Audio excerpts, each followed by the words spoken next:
Nutrición Imperfecta con Marta Mármol.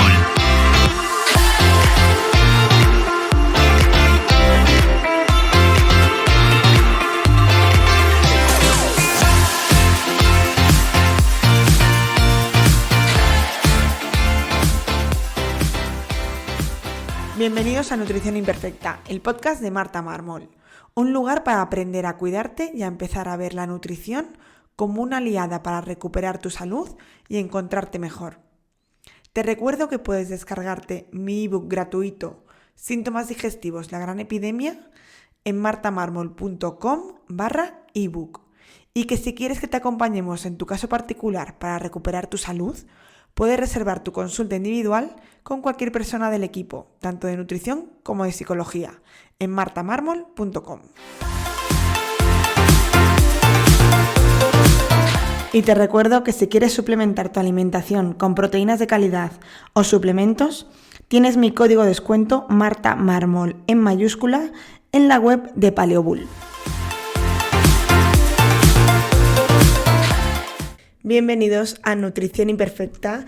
Yo soy Marta Mármol y el episodio de hoy vamos a hablar de un tema que afecta a muchísimas personas y que, aunque no lo parezca, está muy relacionado con problemas digestivos y problemas en la microbiota intestinal. Y son los cálculos renales o la litiasis renal. Si alguna vez has sufrido algo de esto, lo que llamamos un cólico nefrítico, sabrás que es un dolor muy molesto. Yo tengo la suerte de no haberlo pasado, pero por lo que comentan, es un dolor muy incapacitante, incluso hay quien lo compara con un dolor mayor al parto.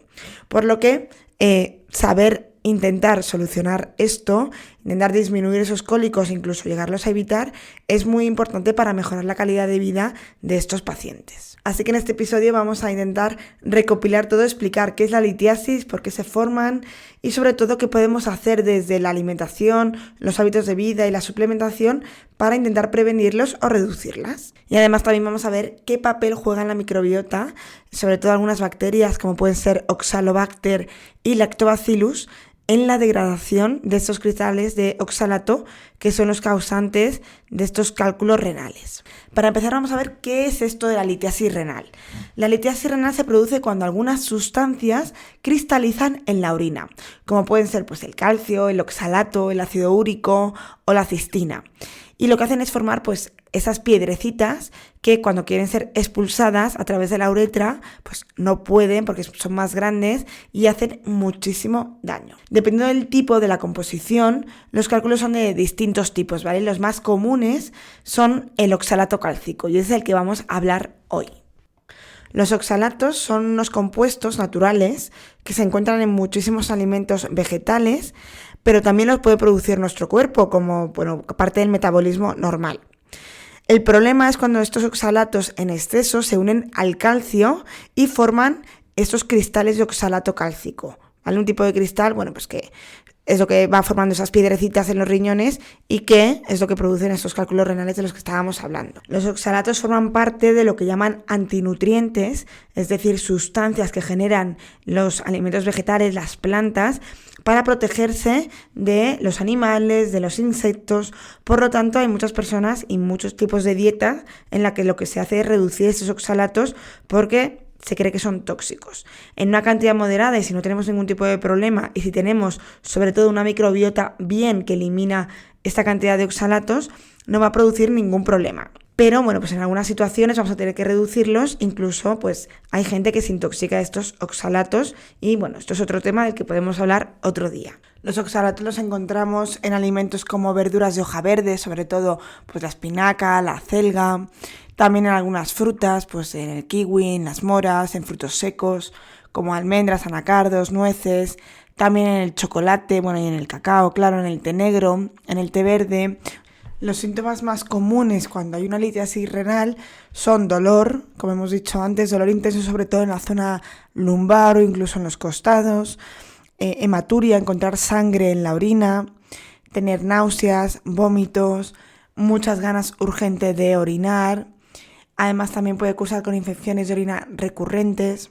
Que una persona tenga problemas de cálculos renales no solo es una cuestión de microbiota, hay muchos factores y es una combinación de todo ellos, como suele ocurrir siempre.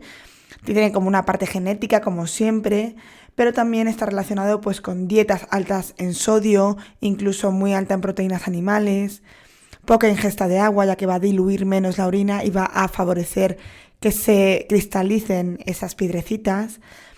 También pues exceso de oxalato en la dieta, pero también exceso de calcio. Por eso es muy importante, por ejemplo, cuando tomamos vitamina D, en estos casos siempre suplementarla con vitamina K2, que va a favorecer que ese metabolismo del calcio, ese calcio que se absorbe, no se junte con este oxalato.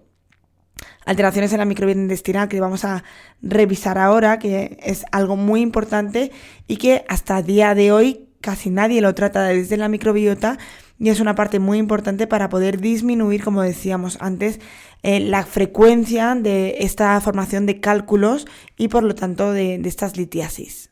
En la microbiota intestinal, que yo creo que todos los que escucháis este podcast ya sabéis lo que es, pero por si acaso ha llegado alguien a este episodio directamente, cuando hablamos de microbiota intestinal hablamos del conjunto de microorganismos que tenemos en el intestino, sobre todo en la parte del colon.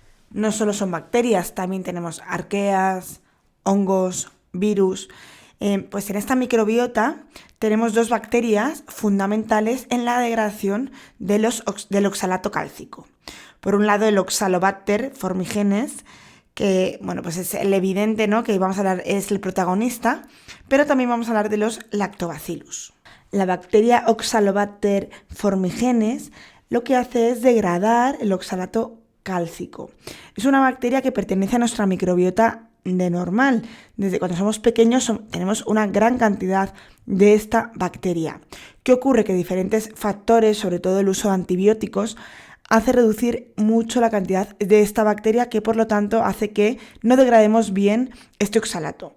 Por lo tanto, cuando se acumula, este oxalato puede llegar a generar estos cálculos. ¿Cuáles son las cosas que más afectan? Como he dicho, el antibiótico, ya que es muy sensible a las fluoroquinonas, pero también el tipo de alimentación, el estrés, bueno, pues todo lo que hablamos siempre en este podcast sobre todo lo que altera la microbiota. Por lo tanto, cuidar bien de la microbiota, intentar disminuir el uso de antibióticos, sobre todo para cuando no sea necesario, ¿no? Aquí aprovecho para recordar siempre que cuando tengamos una disbiosis, un sobrecrecimiento bacteriano, cosas así, no utilizar antibiótico, utilizar aceites esenciales. Y dejar los antibióticos para cuando de verdad son necesarios y de verdad pues no nos queda otra y el beneficio va a ser mayor que el riesgo.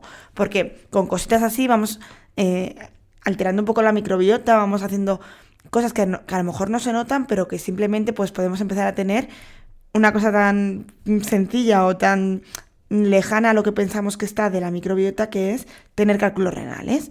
Y muchas veces, pues eso, disminuimos la diversidad bacteriana de la microbiota y estamos afectando a otros sistemas o a otras cosas que no relacionamos directamente y sí que lo están. Además, el Oxalobacter no solo degrada la cantidad de ácido oxálico, sino que también estimula la producción de una proteína que transporta el oxalato desde el epitelio intestinal hacia dentro. Por lo tanto, se va a tener que eliminar menos. Pensad que todo el oxalato que se va degradando es oxalato que se reduce en la carga a los riñones y por lo tanto reduce la producción o la formación de estas piedras y de estos cálculos renales. Además, como os he dicho, los lactobacillus, sobre todo el acidophilus, puede también descomponer el oxalato, es como la segunda opción, ¿vale? Es decir, no es su función principal, pero cuando necesita ayudar y apoyar al Oxalobacter, lo hace. En cambio, si este lactobacillus se tiene que encargar de la degradación de una gran cantidad de oxalato, termina destruyéndose. Por lo tanto, una gran cantidad de oxalato, si no tenemos un Oxalobacter bien, no va a ser suficiente con tener Lactobacillus acidophilus. En algunas situaciones podemos encontrarnos la Oxalobacter elevada al hacer una prueba de microbiota. Esto nos puede indicar que estamos metabolizando una gran cantidad de oxalatos y esto genera muchísimo estrés oxidativo, simplemente saberlo. En este caso habría que disminuir un poco la cantidad de oxalatos en la dieta. En cambio, cuando nos encontramos una persona con Oxalobacter baja, sí que necesitamos aportar oxalatos. Yo no aportaría una gran cantidad porque no tenemos la capacidad de degradar. Esto ocurre como cuando no tenemos las bacterias degradadoras de fibra en buena cantidad. Meter mucha fibra me va a generar sintomatología, pero no hay que dejarla de meter, sino que hay que ir añadiendo en cantidades poquito a poco para alimentar esa bacteria. Aquí nos ocurre lo mismo. Cuando tenemos baja Oxalobacter, no tenemos que meter una gran cantidad de oxalatos, pero no tenemos que hacer una dieta muy baja en oxalatos. Tenemos que ir aumentando la cantidad de oxalatos en la dieta de forma progresiva, añadiendo todos estos alimentos que hemos hablado, pero poquito a poco.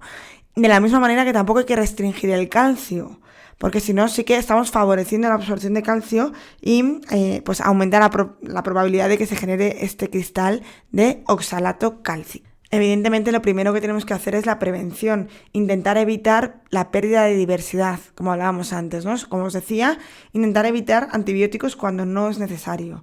También el uso de algunos lácteos de cabra puede favorecer el crecimiento de Oxalobacter y dar fermentados, por lo menos aunque aumente la parte de los Lactobacillus acidophilus.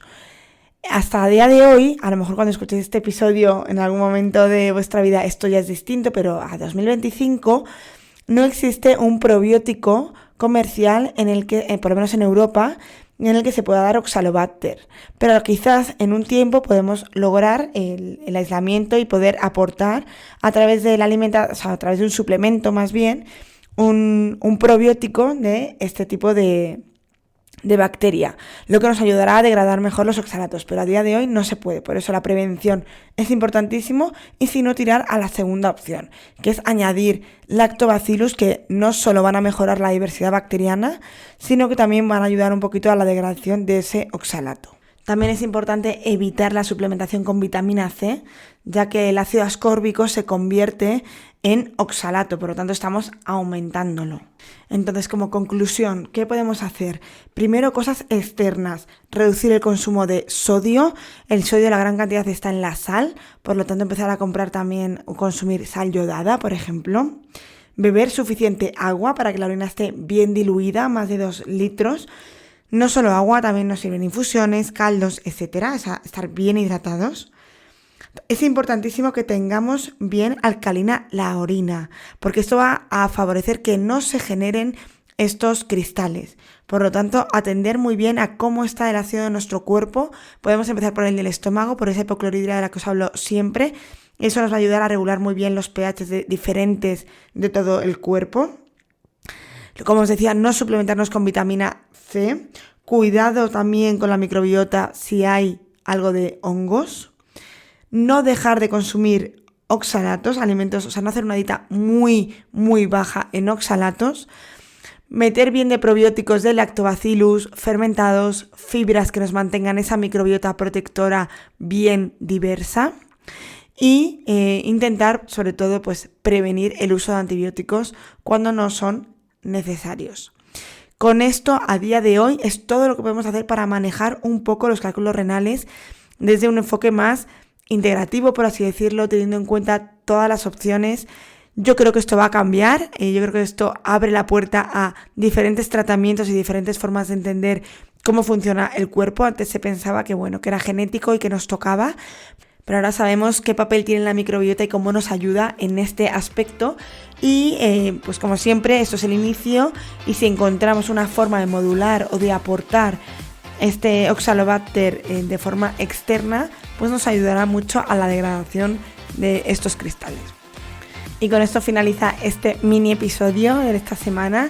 Espero que os haya servido y sobre todo que si sois personas que sufrís esto, que abráis las puertas a entender cómo es vuestra microbiota para poder desde ahí tratar o ayudar. Y como siempre te pido, si te ha gustado este episodio o crees que le puede interesar a alguien, compártelo para que me ayudes a llegar a más gente. Nos escuchamos en el siguiente episodio aquí, en Nutrición Imperfecta.